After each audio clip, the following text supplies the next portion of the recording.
الحمد للہ نحمده ونصلی علی رسولہ الکریم اما بعد۔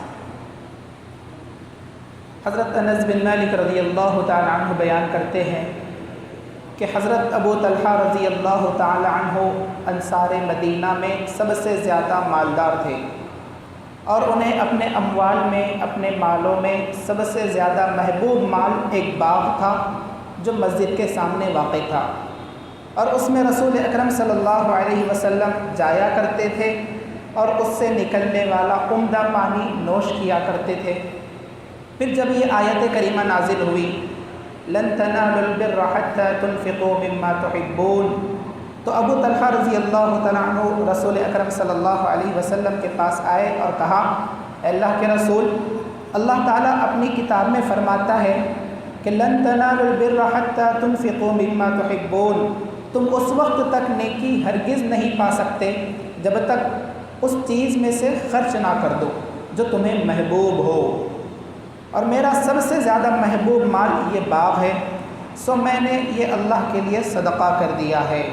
اور اس پر میں اللہ تعالیٰ سے ہی اجر و ثواب کا طلبگار ہوں، اور اسے اس کے پاس ذخیرہ کرنا چاہتا ہوں، لہٰذا آپ اسے جہاں چاہے خرچ کر دیں۔ تو نبی کریم صلی اللہ علیہ وسلم نے فرمایا، بخل ذالک مال رابح، ذالک مال رابح، بہت خوب، یہ نفع بخش مال ہے، یہ نفع بخش مال ہے۔ پھر آپ صلی اللہ علیہ وسلم نے فرمایا، میں نے تمہاری بات سن لی ہے، لیکن میرا خیال یہ ہے کہ تم اسے اپنے رشتہ داروں میں تقسیم کر دو۔ چنانچہ انہوں نے اسے اپنے رشتہ داروں اور چچیرے بھائیوں میں بانٹ دیا۔ اس حدیث کو امام بخاری رحمہ اللہ، امام مسلم رحمہ اللہ نے روایت کیا ہے، اور راوی حدیث حضرت انس بن مالک رضی اللہ تعالی عنہ ہے۔ وہ فرماتے ہیں کہ حضرت ابو طلحہ رضی اللہ تعالی عنہ انصار مدینہ میں سب سے زیادہ مالدار انسان تھے۔ ابو طلحہ رضی اللہ تعالی عنہ، ان کا نام زید بن سہل رضی اللہ تعالی عنہ ہے، ابو طلحہ ان کی کنیت ہے، اور یہ انصار مدینہ میں سب سے زیادہ مالدار صحابی تھے۔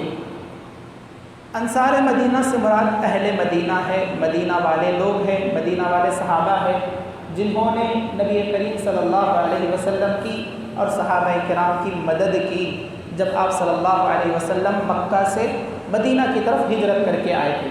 تو یہی وہ انصار ہے، کیونکہ انصار کا معنی ہی ہوتا ہے مدد کرنے والے، تعاون کرنے والے، تائید کرنے والے۔ تو یہی انصاری صحابہ ہے جنہوں نے نبی صلی اللہ علیہ وسلم کی اور مہاجرین صحابہ کی اپنے جان کے ذریعے، اپنے مال کے ذریعے، اپنے اہل و عیال کے ذریعے، اپنے وقت کے ذریعے ان کی مدد کی، ان کی تائید کی۔ تو یہ انصار صحابہ ہے۔ انہی انصار صحابہ میں سے ابو طلحہ رضی اللہ تعالی عنہ ہے، جن کا نام کیا ہے؟ زید بن سہل رضی اللہ تعالی عنہ۔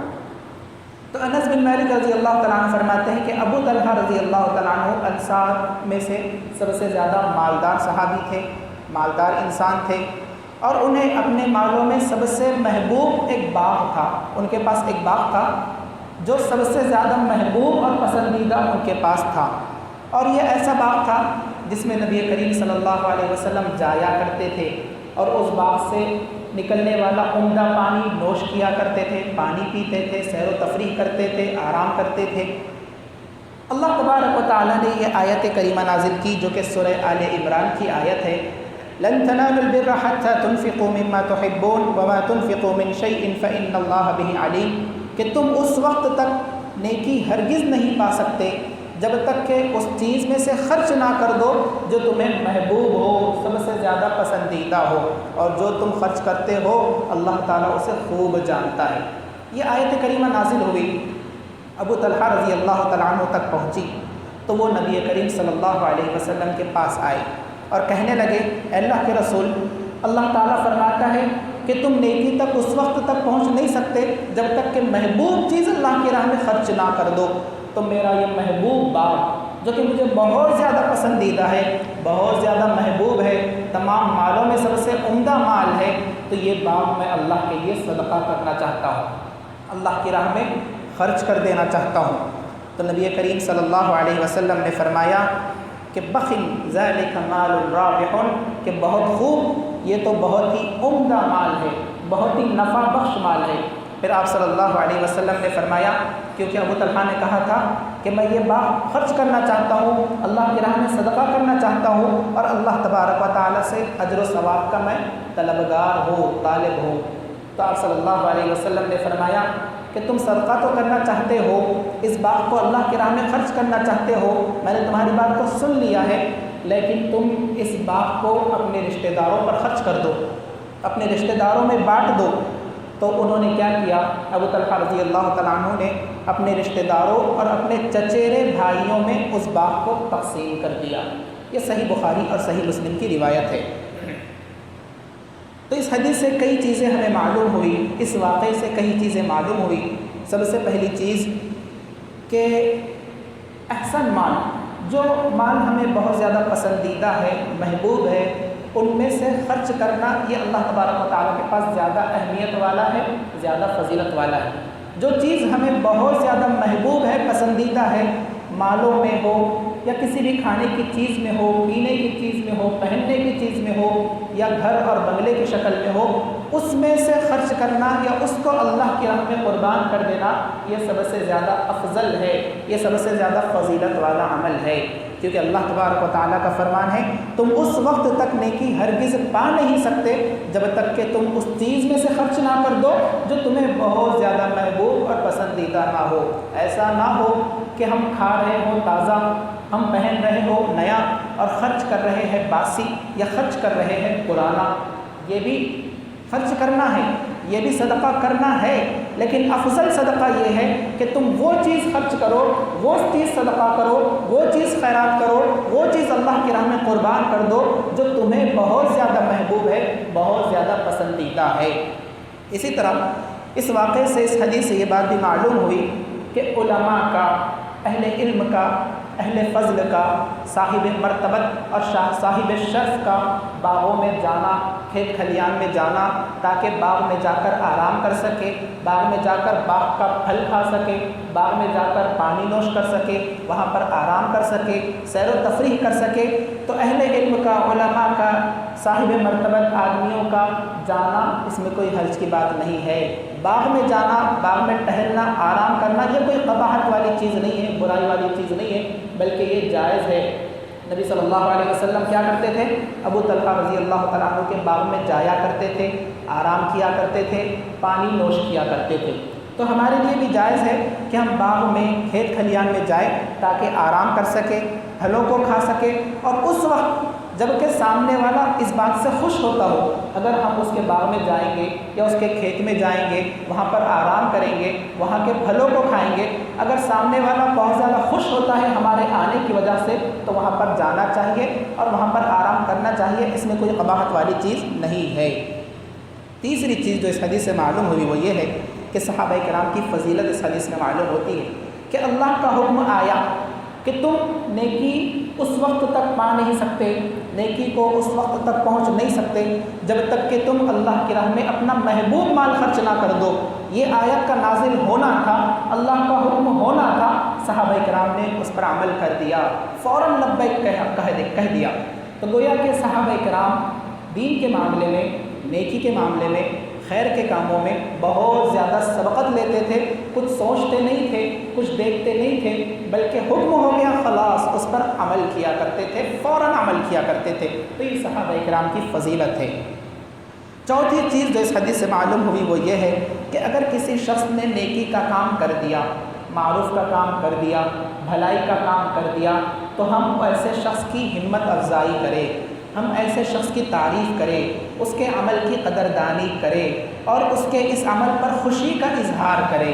ایسا نہ ہو کہ سامنے والا نیکی کا کام کر رہا ہے، بڑا اچھا کام کر رہا ہے، اللہ کی راہ میں صدقہ و خیرات کر رہا ہے، ایسا نہ ہو کہ ہم ڈائریکٹ اس پر تہمت لگا دیں کہ یہ تو ریاکاری کے لیے کر رہا ہے، یہ تو دکھاوے کے لیے کر رہا ہے۔ آپ نہیں جانتے کہ اس کے دل میں کیا ہے، وہ دکھاوے کے لیے خرچ کر رہا ہے، وہ لوگوں کو دکھاوے کے لیے نیک کام کر رہا ہے، آپ نہیں جانتے، اور آپ دلوں کے مکلف نہیں ہیں، آپ سینوں کے مکلف نہیں ہیں، کیونکہ دلوں کا حال اللہ جاننے والا ہے، دلوں کا حال اللہ کے علاوہ کوئی اور نہیں جان سکتا۔ سامنے والے نے نیک کام کر دیا، ہمیں اس کے ظاہر پر اعتقاد رکھنا چاہیے، یقین رکھنا چاہیے، اور اس کے ظاہری عمل پر اس کی تعریف کرنی چاہیے اور اس کی ہمت افزائی کرنی چاہیے۔ جبکہ ہمارے پاس یہ معاملہ ہوتا ہے، اگر کوئی شخص نیکی کا کام کرتا ہے، بھلائی کا کام کرتا ہے، دعوت کا کام کرتا ہے، یا اسی طرح لوگوں کے نفع کے لیے کام کرتا ہے، دین کی دعوت کا کام کرتا ہے، تو ہمارے بعض لوگ کیا کرتے ہیں، حسد کرتے ہیں، یا تو اس پر تہمت لگا دیتے ہیں کہ یہ تو دکھاوے کے لیے کر رہا ہے، یہ تو بڑائی کے لیے کر رہا ہے۔ تو ہم یاد رکھیں دلوں کے مکلف نہیں ہیں، دلوں کا حال اللہ جانتا ہے، اس کے دل کی کیفیت کیا ہے اللہ جانتا ہے۔ اگر اس نے اخلاص کے ساتھ کیا ہوگا، نیت حسن کے ساتھ کیا ہوگا، اللہ کے پاس اجر عظیم ہے، اور اگر اس کی نیت اچھی نہیں ہے تو ہم اس کے مکلف نہیں ہیں کہ ہم اسے اس پر تہمت لگا دیں، کیونکہ ہم اس بات کا علم نہیں رکھتے۔ اسی طرح اس حدیث سے یہ بات بھی معلوم ہوئی کہ لوگوں میں سب سے زیادہ حسن سلوک کے جو حقدار ہے وہ ہے رشتہ دار۔ سب سے زیادہ جن کے ساتھ احسان ہمیں کرنا ہے وہ ہے رشتہ دار۔ ابو طلحہ رضی اللہ تعالیٰ عنہ نے کیا کہا کہ میں اس باغ کو صدقہ کرنا چاہتا ہوں۔ آپ صلی اللہ علیہ وسلم نے فرمایا کہ اپنے رشتہ داروں میں اس کو خرچ کر دو، اپنے رشتہ داروں میں اس کو بانٹ دو۔ تو انہوں نے اپنے رشتہ داروں میں، اپنے چچیرے بھائیوں میں اسے بانٹ دیا۔ تو پتہ یہ چلا کہ ہمارے حسن سلوک کا سب سے زیادہ حقدار کون ہے؟ ہمارے رشتہ دار ہیں۔ اللہ کے نبی صلی اللہ علیہ وسلم فرماتے ہیں الصدقۃ علی المسکین صدقہ، کہ مسکین پر، محتاج پر صدقہ کرنا صدقہ ہے۔ وعلی ذی الرحم ثنتان صدقۃ وصلہ، اور رشتہ داروں پر خرچ کرنا دو چیزیں ہیں، صدقہ بھی ہوگا اور رشتہ داری کو قائم کرنا بھی ہوگا، تو دگنا اجر یہاں ملے گا۔ اگر ہمارے رشتہ دار محتاج ہے، فقیر ہے، یا اسی طرح ان کے پاس مال و دولت نہیں ہے، وہ بہت زیادہ بھوکے اور پیاسے رہتے ہیں، فاقے ان کے پاس ہوتے ہیں، غریب ہے، لاچار ہے، مجبور ہے، تو ایسے رشتہ داروں کا خیال ہم پہلے رکھیں بالمقابل اجنبی لوگوں کے، اجنبی محتاجوں کے، اجنبی یتیموں کے، اجنبی مسافروں کے۔ ان کے مقابلے میں ہمارے رشتہ دار زیادہ حقدار ہے کہ ہم ان کی دیکھ ریکھ کریں اور ان کا معاملہ آسان کرنے کی کوشش کریں۔ آخر میں اللہ سے دعا ہے اللہ تبارک و تعالی ہمیں حدیث کو سمجھنے، اس پر عمل کرنے کی توفیق عطا فرمائیں۔ آمین۔ وآخر دعوانا ان الحمد للہ رب العالمین۔